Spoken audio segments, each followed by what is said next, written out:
우리는 2주 전에 거룩한 공예를 믿사오며 라는 고백 가운데 담긴 믿음의 선포가 무엇인지 함께 말씀을 나누었었습니다. 2주 전에 나누었던 그 말씀 다시 간단하게 정리해보면, 거룩한 공회라는 이 말은 쉽게 말하면 성도의 공동체, 교회를 말하는 것이라고 말씀드렸죠.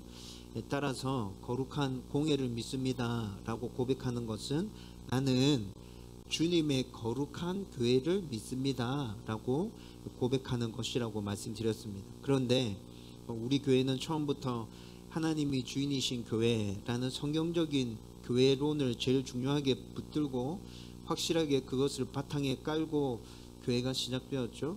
그리고 우리는 지금도 여전히 성경적인 교회론을 붙들고 하나님 주인이신 교회를 세워가기 위해서 지금 저와 여러분들이 함께 마음을 모아서 몸부림치고 있는 중에 있습니다. 우리가 모두 함께 붙들고 있는 이 교회론은 교회는 이런 곳이다, 교회의 정의라고 말할 수 있는데, 이렇게 성경에서 말하고 있는 교회의 모습을 본격적으로 드러내고 그런 교회를 세워가기 시작하면 자연스럽게 그런 교회 가운데는 특징들이 드러나게 될 겁니다. 그래서 우리가 사도신경으로 거룩한 공예를 믿습니다 라고 고백할 때, 교회다운 교회가 세워지면 그 교회 가운데서 자연스럽게 나타나야 하는 그 특징들이 하나님께 온전하게 영광 올려드리면서 그렇게 드러나게 될 줄 믿습니다 라고 고백하는 것이죠. 그래서 우리가 2주 전에 나누었던 거 살펴보면 교회 가운데 나타나야 하는 특징, 첫 번째는 거룩함이라 그랬습니다. 저와 여러분들이 하나님께로부터 부르심을 받아서 교회가 되었죠. 저와 여러분들이 교회로 건강하게 세워지고 있다면 우리가 노력하지 않아도 자연스럽게 우리의 모습 가운데 거룩함이 드러나게 될 것입니다. 사람들이 알 거예요. 여러분, 그리고 두 번째 나타나는 특징은 뭐라 그랬죠? 하나이면서 보편적인 교회. 우리의 모습을 보면서 또 사람들이 알 겁니다. 저 사람 주인이 하나님이네.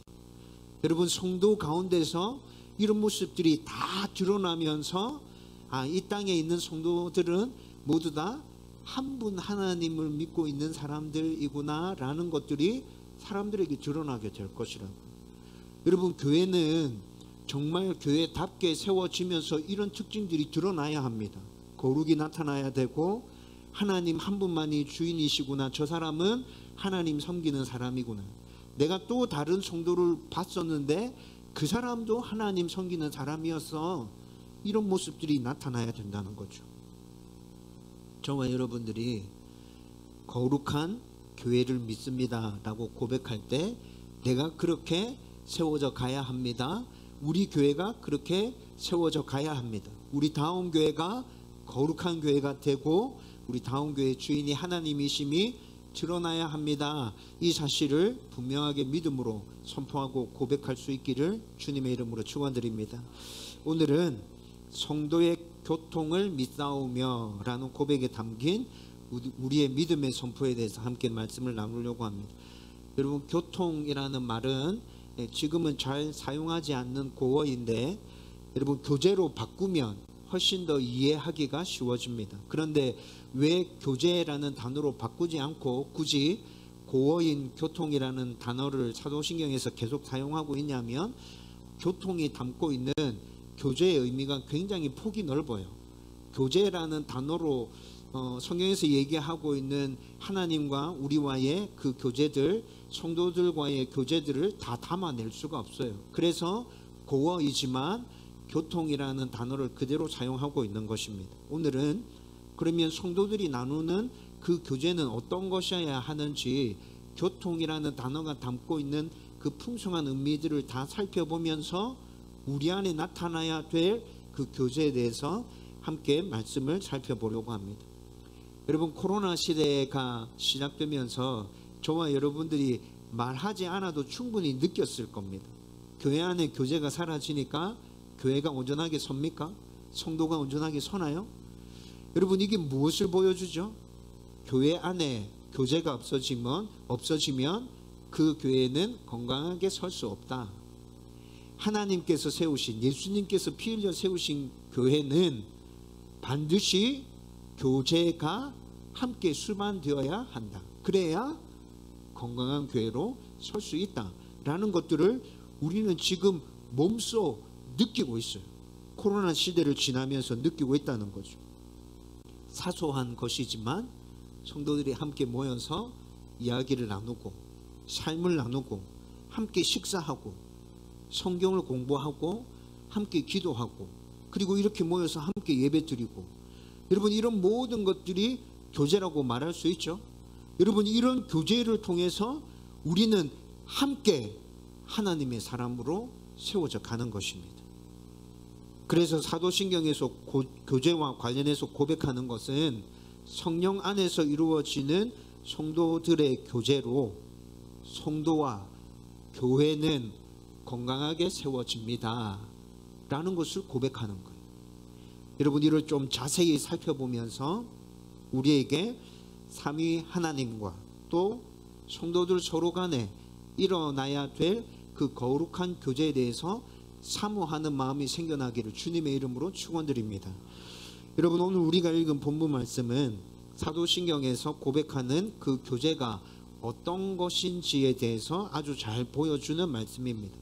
여러분 이 말씀을 간단하게 정리해서 말씀드리면, 진정한 성도들의 교통은 그저 사람들끼리 이루어지는 그런 교제가 아니라 예수님과 하나 됨으로 말미암아서 예수님께 속한 사람들이 나누는 교제다라고 오늘 우리가 읽었던 말씀이 설명해 주고 있었어요. 따라서 성도들의 교제는 예수님으로부터 시작되는 교제를 말하는 것입니다.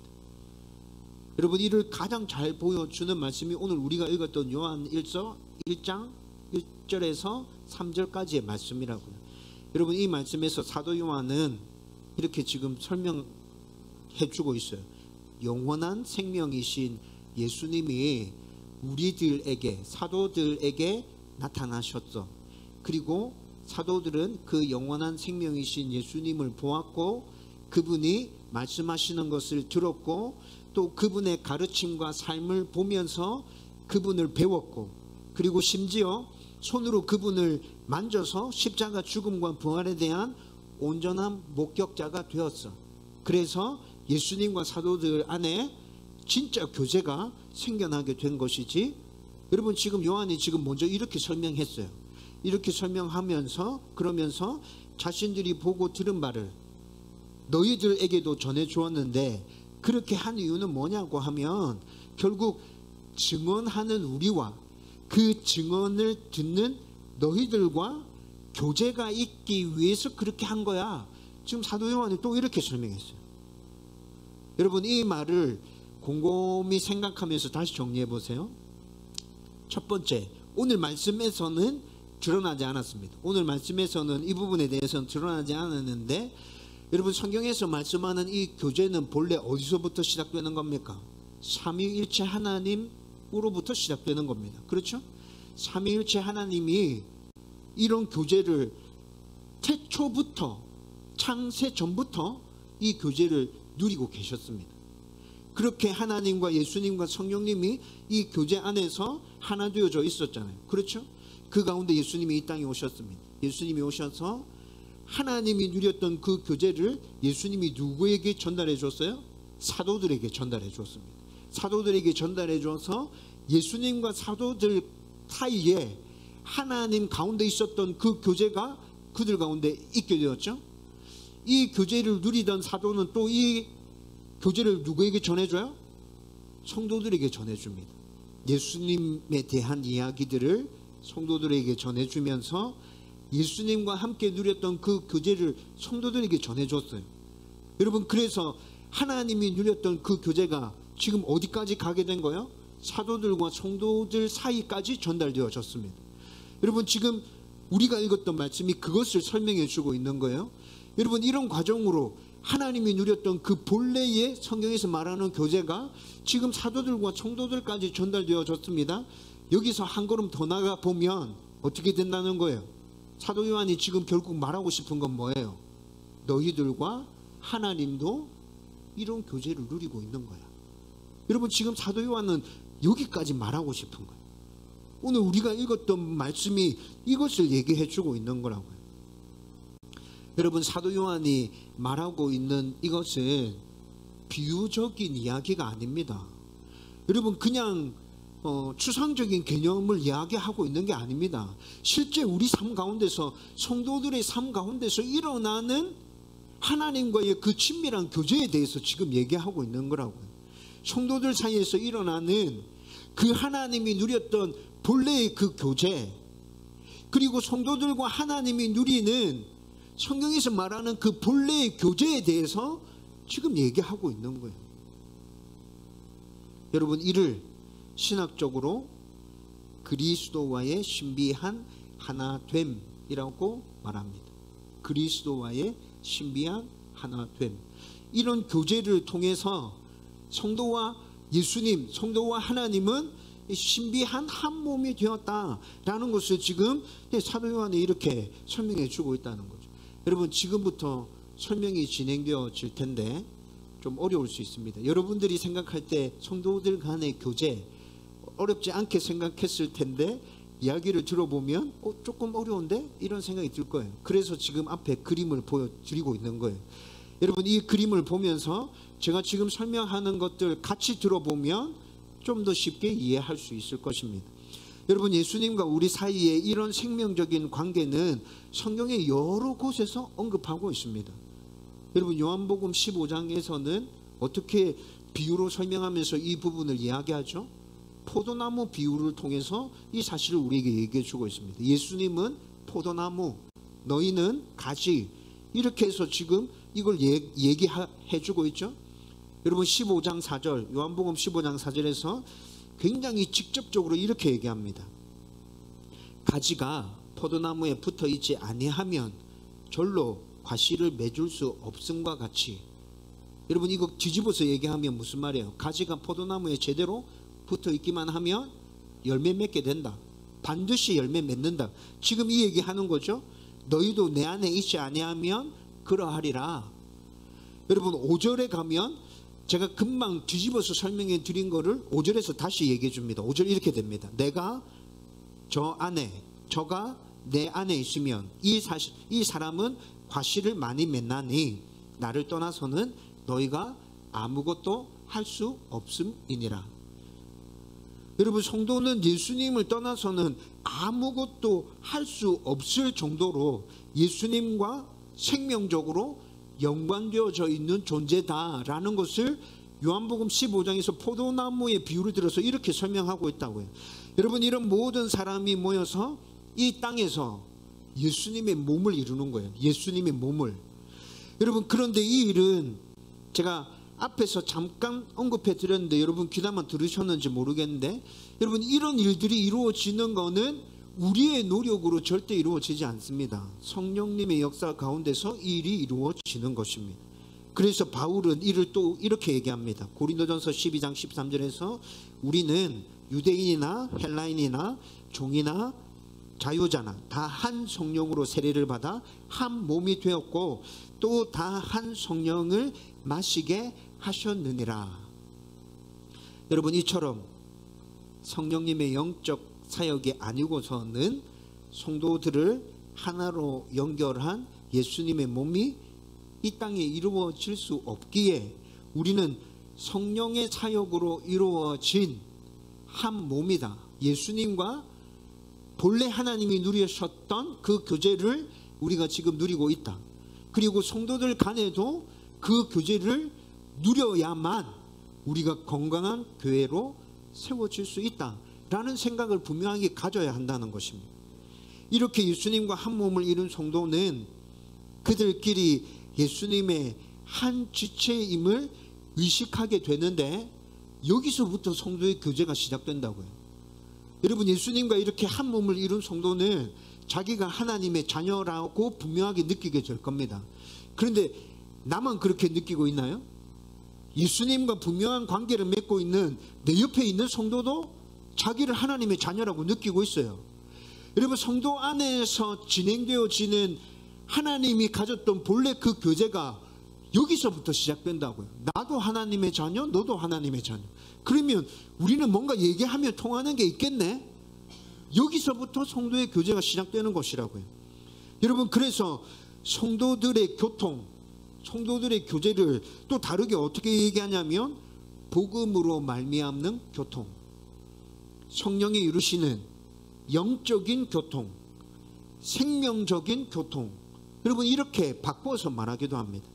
여러분, 우리는 성령의 사역으로 인해서 예수님과 이렇게 생명적으로 연결되어져 있기 때문에 모든 성도들 안에 이런 공통적인 부분이 있기 때문에 그것으로 말미암아서 우리의 교제가 시작되어지는 것이고, 그 교제를 통해서 우리 모두는 함께 건강하게 세워져 간다는 것입니다. 여러분, 이를 또 에베소서 4장에 넘어가 보면 이 부분을 또 이렇게 얘기합니다. 에베소서 4장 16절, 그에게서 온몸이 각 마디를 통하여 도움을 받음으로 연결되고 결합되어 각 지체의 분량대로 역사하여 그 몸을 자라게 하며 사랑 안에서 스스로 세우느니라. 아멘. 여러분, 이 말씀은 성도들의 공동체, 교회의 모습을 머리 되신 예수님과 연결되어져 있는 공동체라고 설명해 주고 있습니다. 여러분, 제가 방금 읽어드렸던 에베소서 4장 16절 말씀, 그에게서 이렇게 말씀하고 있죠. 이 그가 누굽니까? 예수님으로부터 모든 사람들이 어떻게 되어 있다고요? 각 마디를 통해서 연결되어져 있다. 그렇게 연결되어져 있어서 그분을 통해서 도움을 받고 있다. 여러분, 지금 에베소서 말씀이 이렇게 얘기했어요. 믿음의 공동체, 교회는 바로 그런 모습으로 예수님과 하나 되어져 있다라고 설명하는 거예요. 다시 말씀드리면 머리 되신 예수님과 각 지체들이 다 연결되어져 있고, 예수님과 각 지체들이 연결되어져 있음으로 말미암아서 각 지체들도 서로끼리 연결되어져 있다. 여러분, 지금 이 말씀이 이렇게 얘기하고 있는 거예요. 이렇게 믿음의 공동체는 요한복음 15장에서 살펴보았던 것처럼 에베소서 말씀에서도 똑같이 이렇게 믿음의 공동체는 예수님으로부터 시작되어졌다. 똑같은 걸 지금 얘기하고 있는 거죠. 여러분, 이 말은 예수님을 주인으로 인정하고 그분의 다스림과 통치를 받아들일 때 그 공동체는, 그 교회는 건강하게 세워질 수 있다라는 것을 지금 또 말씀하고 있는 거예요. 이것은 우리 교회가 시작될 때부터 제가 교회의 주인은 하나님입니다, 우리는 주인이신 하나님을 철저하게 인정해야 됩니다 라고 수도 없이 끊임없이 반복하면서 얘기하고 있는 거잖아요. 이 부분에 대해서는 저와 여러분들이 이미 생각들을 분명하게 가지고 있다고 저는 확신합니다. 여러분, 이제 그렇게 몸부림치면서 계속 나가야 되죠. 그런데 방금 에베소서 4장 16절의 말씀으로 우리가 또 붙들어야 하는 중요한 것을 하나의 포인트 콕 집어야 되구나 라는 걸 발견할 수 있었습니다. 그게 어떤 거였습니까?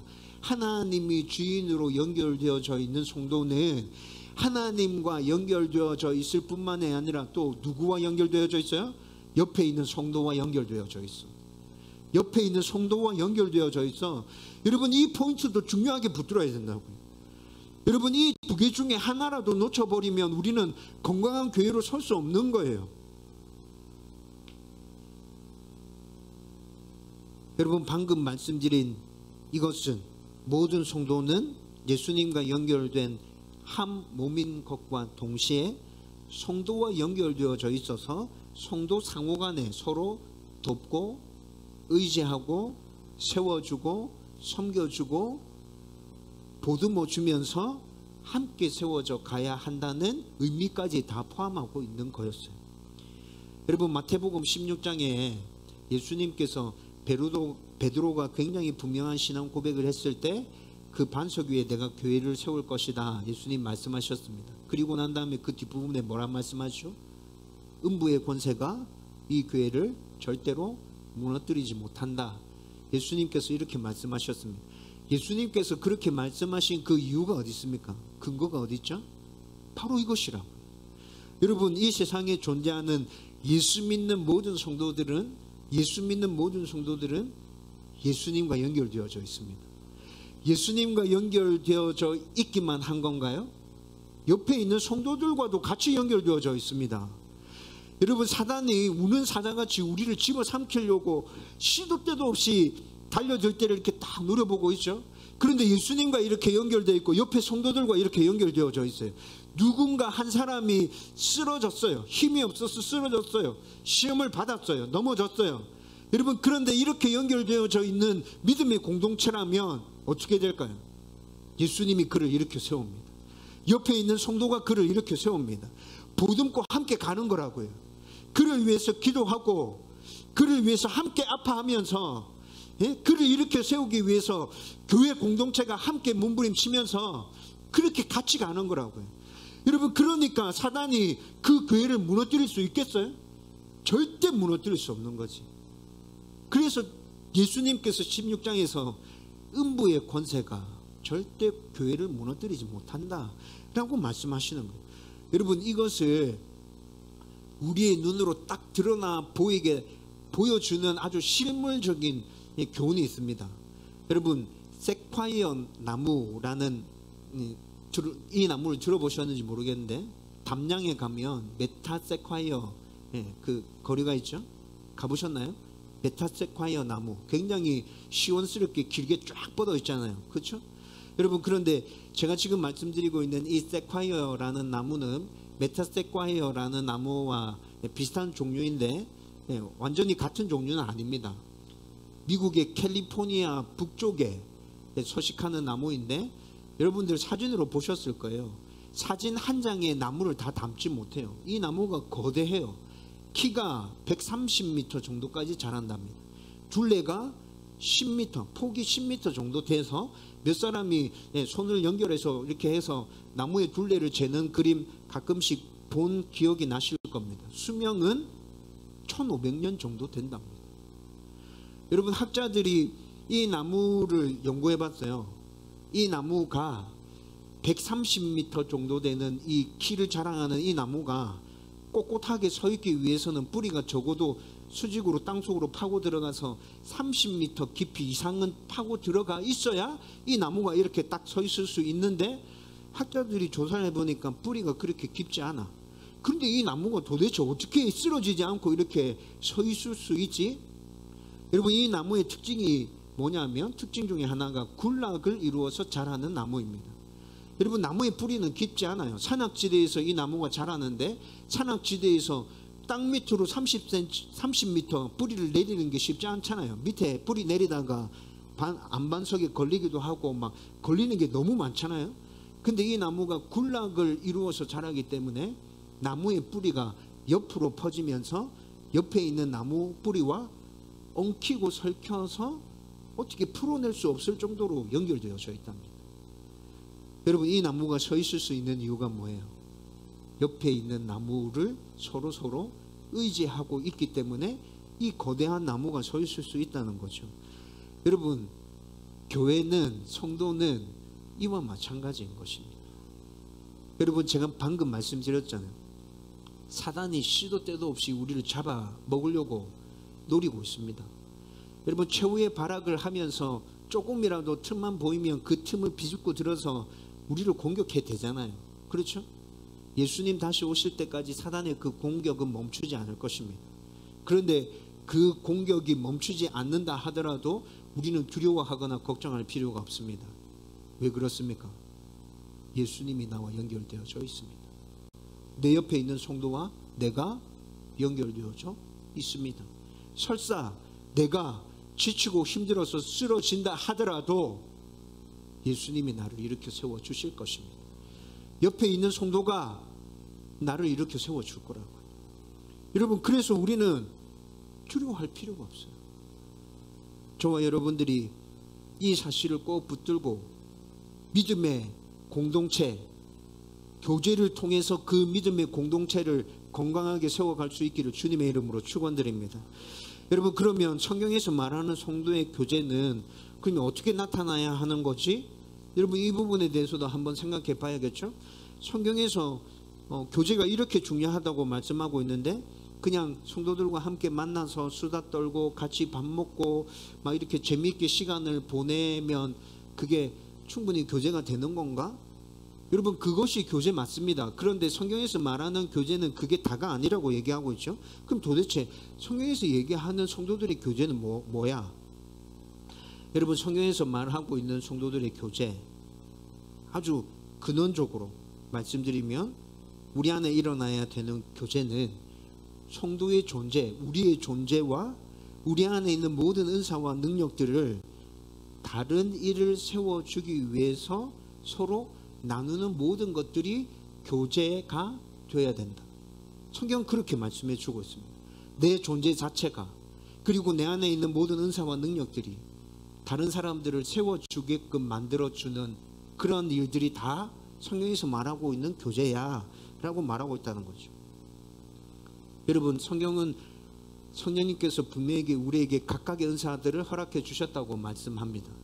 그 은사들을 왜 주셨다고 말합니까? 나를 위해서 주셨다고 말합니까? 아니요. 분명하게 말하고 있습니다. 다른 사람의 유익을 위해서 너희들에게 은사를 주었다. 성경은 분명히 이렇게 얘기하고 있어요. 나를 유익하게 하라고 그 은사들을 주신 게 아니에요. 나를 유익하게 하라고 예수 믿고 난 다음에 하나님이 우리를 이 땅에서 살게 하는 게 아니라고요. 여러분, 다른 사람들을 유익하게 하기 위해서 하나님 앞에 우리의 몸부림치는 그 삶을 통해서 하나님 앞에 온전한 영광을 올려드리기 위해서 이 땅 가운데 하나님의 나라를 계속해서 세워가기 위해서 우리는 이 땅에 사는 거예요. 그리고 그렇게 살면서 교제하면서 다른 사람들을 유익하게 해서 세워주기 위해서 또 우리가 이 땅에 살아가도록 하나님께서 우리 가운데 이런 삶들을 허락해 주셨다는 거죠.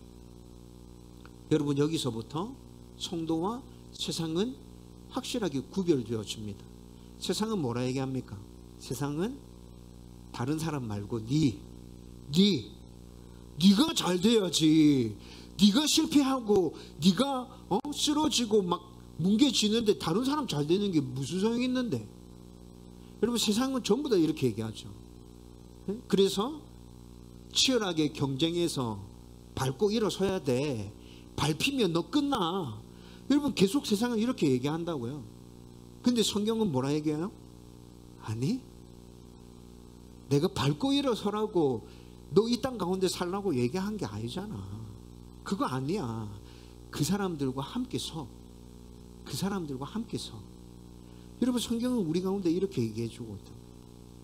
성경은 성도의 존재 전체와 성령이 그에게 주신 모든 은사들을 다 사용해서 그들과 교제하면서 서로 유익하게 되도록 그렇게 교제를 나누어 여러분 이렇게 말씀하고 있다.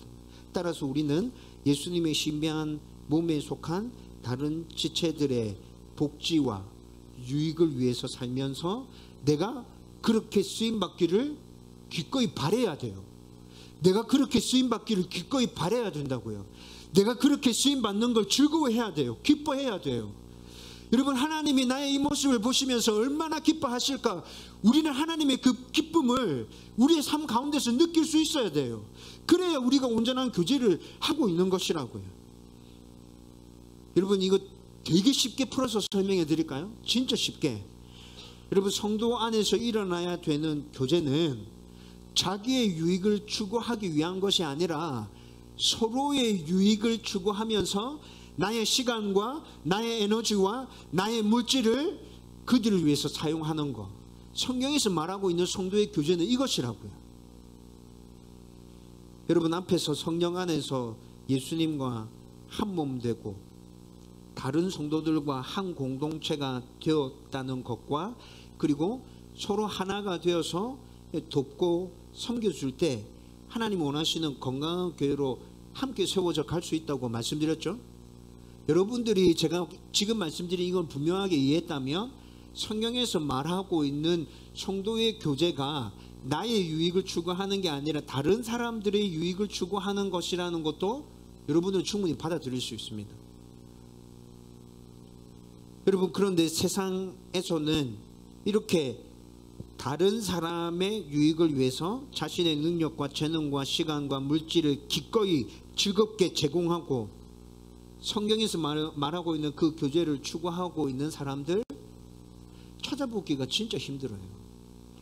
아니 목사님, 자기 거 나누어서, 예수 안 믿어도 자기 거 나누면서 사람들 도와주는 사람들 얼마나 많은데요. 여러분, 그렇게 자기 거 나누어서 도와주는 사람들 있죠, 맞죠? 있어요. 그런데 성경에서 얘기해 주고 있는 하나님과 예수님과 성령님 안에 있었던 그 본래의 교제, 예수님과 성도가 누리는 그 교제, 성도와 성도가 누리는 그 교제, 그 교제가 이 사람들 가운데서 이렇게 나타나는 것일까요? 아니요. 우리가 보기에는 굉장히 멋져 보이고 선해 보이지만 여러분, 그 사람들이 그렇게 하는 것이랑 지금 제가 여러분들에게 말씀드리고 있는 성경에서 말하고 있는 이 교제는 근본적으로 다른 것이라고. 여러분, 하나님은 분명하게 우리 가운데 얘기해 주고 있습니다. 너의 안에 있는 모든 것들을 너의 유익이 아니라 서로의 유익을 위해서 사용해. 그렇게 얘기해 주고 있죠. 여러분, 이렇게 서로의 유익을 위해서 우리의 시간과 우리의 물질과 우리의 에너지를 사용할 때 그 교제 가운데 성령 하나님께서 역사해 주심으로 말미암아 우리와 옆에 있는 성도가 함께 건강하게 서가는 것입니다. 저와 여러분들이 이 사실을 분명하게 기억하고 성경에서 말하고 있는 교제는 그런 거예요. 함께 모여서 수다 떨고 밥 먹고 재미있게 시간 보내는 것도 교제이지만 그것보다는 내가 저 사람을 유익하게 하는 것. 여러분, 이 사실을 기억하고 그 교제를 추구해가는 저와 여러분들이 되기를 주님의 이름으로 축원드립니다. 여러분, 그리고 자신의 은사와 시간과 물질을 들여서 서로의 유익을 위해서 이렇게 교제하는 것은 성경을 읽어보면 또 구체적으로 나타나야 된다고 말씀해 주고 있습니다. 여러분, 이렇게 하는 것들은 성경에 구체적으로 나타나고 있어요. 어떻게 나타납니까? 그 대표적인 예가 사도행전에 보면 초대의 교회 모습에서 나타납니다. 사도행전 2장 42절에서 47절 말씀 읽어보면 여러분, 어떻게 교제하죠? 사도들의 가르침을 받으면서 그들이 교제하고 있습니다. 그리고 함께 식사를 나누면서 교제하고 있습니다. 개인과 공동체의 어려움과 아픔을 품고 함께 기도하면서 교제를 나누고 있고요. 모든 물건을 서로 통용하고 재산과 소유를 다 팔아서 각 사람의 필요에 따라서 나누어 주면서 교제를 하고 있습니다. 날마다 성전에 모여서 함께 예배하면서 교제하고 있고요. 자신에게 임한 하나님의 은혜들을 나누면서 교제하고 있습니다.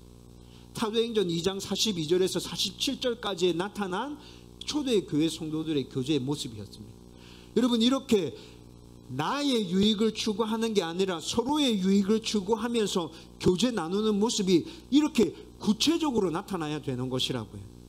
사도행전 4장에 가보면 또 어떻게 나타납니까? 바나바가 자신의 밭을 팔아서 가난하고 힘든 사람들을 구제하기 위해서 교회에 그 물질을 다 바치는 것으로 성경에서 말하고 있는 이 구체적인 교제가 그렇게 실천적으로 드러나고 있습니다.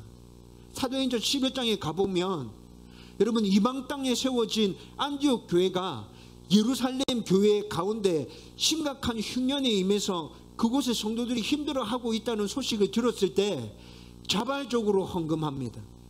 그들을 돕자 자발적으로 헌금해서 그 돈을 모아서 바울을 통해서 그 돈을 예루살렘 교회에 보냅니다. 여러분, 이렇게 교제는 구체적이고 실천적인 모습으로 성경이 곳곳에서 드러나고 있다고요. 고린도 교회가 유대 지역에 임한 흉년으로 어려움에 처했다는 소식을 들었을 때 예루살렘의 성도들을 돕기 위해서 또 헌금합니다.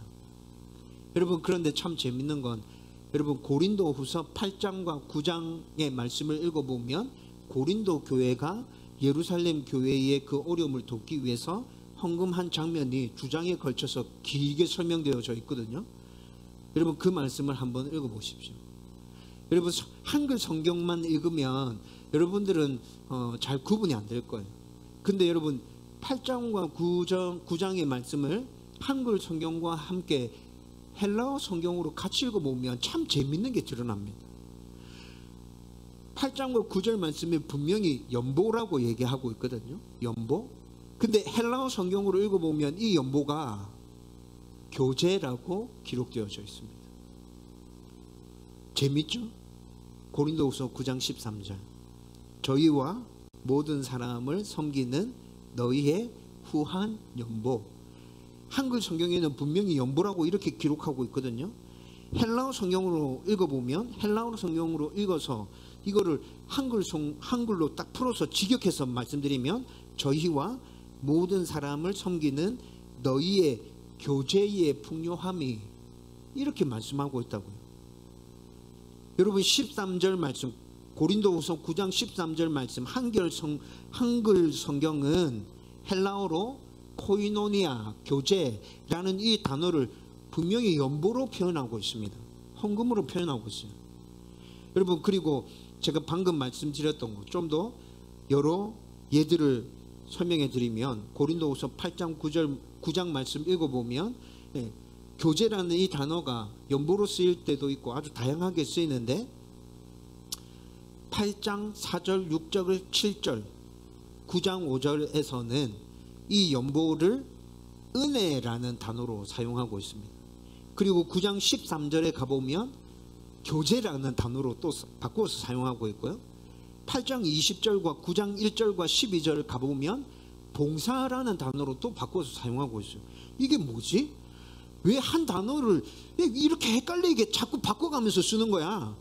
여러분, 한글 성경으로 고린도후서 8장과 9장을 읽어보면 지금 고린도 교회 성도들이 좀 전에 설명해 드렸듯이 예루살렘 교회에 당한 어려움을 돕기 위해서 헌금해서 지금 이 돈을 보내고 있는 사건이 쭉 기록되어져 있거든요. 그런데 그곳에 사용되어져 있는 그 연보라는 단어가 이렇게 굉장히 다양하게 바꾸어져서 계속 사용되어지고 있다고요. 이게 뭐죠? 이것은 가난한 이들을 돕기 위한 성도들의 봉사, 섬김, 헌금, 이런 모든 것들이 교제의 한 표현이다 라는 것들을 지금 보여주고 있는 거예요. 그리고 이 교제의 한 표현으로 이런 모든 것들이 이렇게 드러났을 때 그것이 은혜가 된다. 여러분, 지금 고린도후서 8장과 9절 말씀에서 그거를 지금 설명해 주려고 이 단어를 이렇게 다양하게 바꿔서 사용하고 있는 거라고. 여러분, 우리가 나누고 있는, 지금 이 부분에서 우리가 나누고 있는 주제와 관련해서 성도들의 교제는 얼마나 구체적이고 현실적으로 표현되어야 하는지 지금 그것을 보여주고 있는 것이라고. 바울은 고린도후서 9장 12절에 이렇게 얘기합니다. 이렇게 헌금을 해서 힘들어하고 있는 옆에 교회에 보내서 도와줬어요. 교제가 이루어졌죠. 여러분, 9장 12절에 이렇게 얘기합니다. 이 봉사의 직무가 성도들의 부족한 것만 보충할 뿐만 아니라 사람들의 하나님께 드리는 많은 감사를 인하여 넘쳤느니라. 여기서는 지금 보낸 헌금을 뭐라 얘기하고 있냐면 봉사라고 얘기하고 있어요. 보낸 헌금을 봉사라고 얘기합니다. 이 헌금으로 인해서, 이 봉사로 인해서, 이 교제로 인해서 성도들의 부족한 것이 보충되어졌다. 그리고 하나님께 감사가 되었다. 차고 넘쳤다. 지금 고린도후서 9장 12절에서는 바울이 성도들 간에 일어났던 이 구체적인 교제의 모습을 이렇게 설명해 주고 있어요. 고린도 교회와 예루살렘 교회가 하나라는 것과 그 둘 사이에 서로 유익하게 하기 위한 교제가 이렇게 구체적으로 나타났다는 것을 분명하게 보여주고 있다는 것이죠. 저와 여러분들은 이를 기억하고 서로를 유익하게 하려는 그 구체적인 교제는 내 삶 가운데서 분명하게 드러나야 하는 거구나, 구체적으로 드러나야 하는 거구나, 여러분들이 이 사실을 가슴에 새길 수 있기를 주님의 이름으로 축원드립니다. 여러분, 이제 말씀을 정리하려고 합니다. 여러분, 지금까지 예수님의 십자가 구속의 은혜로 성령 안에서 성도가 누리는 예수님과의 하나됨, 또 성도들의 하나됨에 대해서 말씀드렸습니다. 그리고 그 하나됨 가운데서 서로 유익하게 하도록 교제를 나누면서 온전하고 건강하게 함께 세워져 가야 한다는 것도 말씀드렸고, 여러분, 이런 교제는 그냥 추상적으로 나타나야 되는 게 아니라 아주 현실적으로 구체적으로 나타나야 한다고 말씀드렸죠. 여러분, 그러면 여기서 한 걸음 더 나가서 한번 생각해 보십시다. 여러분, 성경적인 교회가 이런 것이라면 나의 유익만을 추구하는 게 아니라 서로의 유익을 추구하면서 함께 건강하게 세워지기 위해서 나누는 모든 것들이 다 교제라면 이 교제의 영역이 너무 넓잖아. 너무 커잖아요. 여러분, 그러면 구체적으로 어디서부터 이 교제가 나타나면 좋을까요? 구체적으로 이 교제가 어디서부터 나타나면 좋을까? 여러분, 이거 한번 생각해 봐야겠죠? 따로 구분해서 생각해 볼 필요가 있을 것 같아요. 예수님과 여러분들 사이에서 일어나는 교제에서 이 교제가 제일 구체적으로 딱 드러나야 되는 부분은 어딜까요? 예수님과 여러분들 사이에서. 저는 예배라고 생각합니다. 저는 예배라고 생각합니다. 여러분, 예배의 자리에서 예수님과의 구체적인 교제가 일어나야 됩니다. 예배 드릴 때 하나님이 이곳에 임재하셨고 예수님이 지금 나의 예배를 받고 있다는 것을 우리는 매번 느끼면서 그렇게 예배 드려야 돼요. 여러분, 이 교제가 일어나고 있다면 예수님과 나 사이에서 나머지 모든 부분에서도 온전한 교제가 이루어지게 될 겁니다. 삶 속에서 말씀과 기도를 붙들고 삶의 예배를 통해서 하나님과 교제하기 위해서 몸부림쳐야 됩니다. 그러면 예수님과 나 사이에 나머지 다른 부분에서도 온전한 교제가 시작되어져 갈 겁니다. 성도 사이에서는 이 교제가 어떻게 나타나면 좋을까요? 성도 사이에서도 똑같이 여러분, 예배 드릴 때 하나님이 이곳에 임재하셨고 하나님이 지금 우리의 예배를 받고 계시고 우리 가운데 은혜를 부어주고 계시다는 거 함께 느끼면서 예배 드릴 수 있어야 합니다. 여러분, 이것도 교제입니다. 목사님, 교제는 주고받는 거 아닌가요? 아니요. 주고받는 것만 교제가 아니라 성도들이 이렇게 함께 모여서 예배 드리는 것도 성도들 간에 서로 교제하고 있는 거라고요. 그렇게 그 은혜 가운데서 하나님의 은혜를 함께 누리고 그 은혜를 서로 나누는 게 교제잖아요. 여러분, 성도 안에 이런 교제가 먼저 일어나면 다른 성도가 지치고 힘들어하고 아파할 때 우리는 그 성도의 구체적인 필요들을 채워주면서 그와 교제하려고 하는 모습들이 분명하게 드러나게 될 겁니다. 교회적으로는 이 교제가 어떻게 나타나야 될까요? 목사님, 우리 교회도 그러면 세상으로 나가서 교제를 나누어야 되는 거 아닌가요? 교회적으로 나누어야 되는 교제도 있겠죠? 그 교제는 어떻게 나타나겠습니까? 우리가 기도하고 돕고 있는 선교사님들을 위해서 먼저 기도하십시오. 여러분, 우리가 지역에 살고 있는 어려운 분들을 위해서 힘쓰고 있는 긍휼 사역을 위해서 먼저 기도하십시오. 여러분, 우리가 복음을 전하기 위해서 가슴에 품고 있는 VIP들을 위해서 포기하지 말고 기도하십시오. 여러분, 교회적으로 나타나야 되는 교제는 이렇게 나타나는 거라고요. 이 교제가 먼저 교회에서 실천되기 시작하면 교회에서 나타나야 되는 다른 교제들도 여러분, 그런 모습들 가운데서 더 풍성하고 더 구체적으로 우리 가운데서 나타나게 될 것입니다. 저와 여러분들 가운데 이런 교제가, 성경적인 교제가 풍성하게 일어나기를 주님의 이름으로 축원드립니다.